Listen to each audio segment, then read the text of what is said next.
Morning साथीहरू। आज चाहिँ हामी वाइवा खाँदैछौँ नि। आज पनि काजु चाहिँ मिक्स नगरी खाएको यत्तिकै।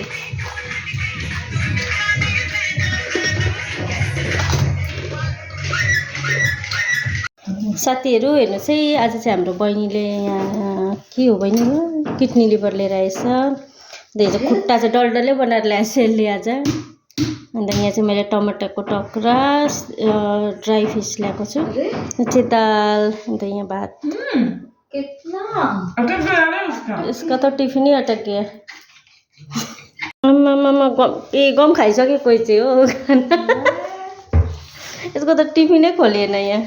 यो वाला यो खोलिएन, के ल्याएको छ पनि खोल्नु सकेन। दुईजना कोसिस गऱ्यो।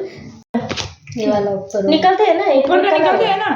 निकाला नहीं है ए पागल, उसका स्किन निकालेंगे तो कैसे खाएंगे वो? निकाला है, मैंने पूरा निकाला है।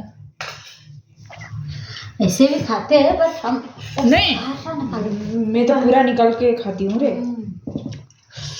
ए यो चाहिँ हाम्रो बहिनीले चाहते कलेज ल्याएछ। म त कलेज मन पर्दैन हौ, खालि कलेज मात्रै छ त है बहिनी।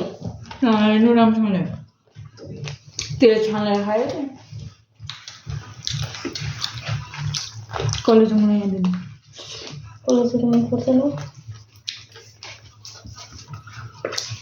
नसे गाइस, हामी चाहिँ खाना खानु आँटेको हो। आज छोटो भिडियो मात्रै बनाएको छु मैले। खाना ये चाहिँ हो दाल। वीडियो, हाँ वीडियो कर रही हूँ। ये ड्राई फिश के साथ अच्छा लगेगा।